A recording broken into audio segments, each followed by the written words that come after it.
Waziri wa Nchi Ofisi ya Rais, Tawala za Mikoa na Serikali za Mitaa ametoa maagizo kwa Katibu Mkuu TAMISEMI pamoja na wakurugenzi wa halmashauri zote nchini kutoa kipaumbele kwa wafanyabiashara wadogo maarufu machinga wakati wanapojengewa masoko ya kimkakati ya kibiashara.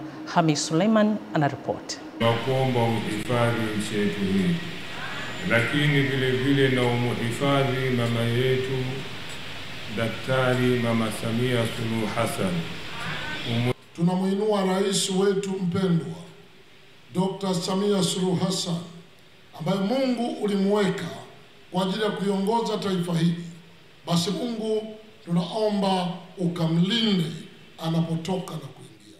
Mchengelo ametoa maagizo hayo katika kongamano la machinga katika jiji la Dar es Salaam, ambalo lengo lake ni kumpongeza Mheshimiwa Rais Dr. Samia Suluhu Hassan pamoja na kuliombea taifa kuelekea katika uchaguzi mkuu Oktoba mwaka huu. Maelekezo yangu kwa Katibu Mkuu,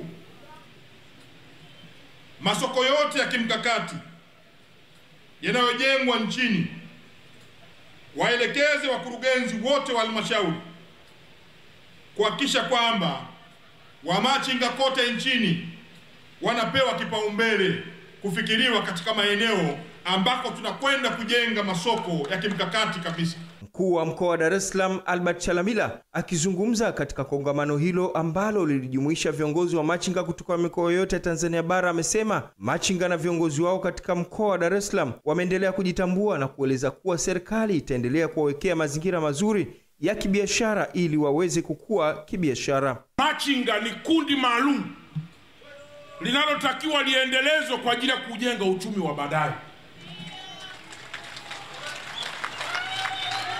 Na kama kuna kiongozi yoyote wa kisiasa atatumia faida ya kundi hili kwa kuwa na mitaji midogo na kulifanya kama kundi maalum katika mitaji ya kisiasa, tutakuwa tumepoteza focus, kwa sababu wafanyabiashara wakubwa wa kesho wanaopaswa kulipa kodi kwa ajili ya taifa letu ni hawa hapa walioko leo. Na mikakati ilifanywa na Mama Samia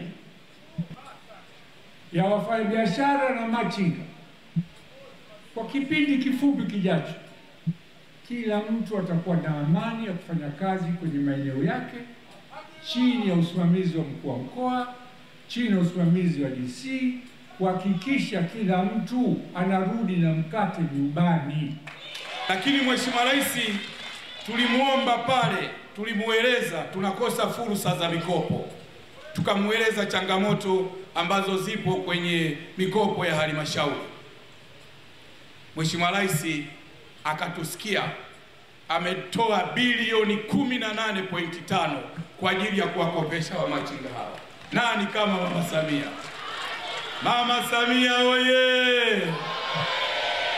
Hamisi Suleiman, Channel 10, Dar es Salaam. Naam, shukrani sana Hamis Suleiman kwa taarifa hiyo.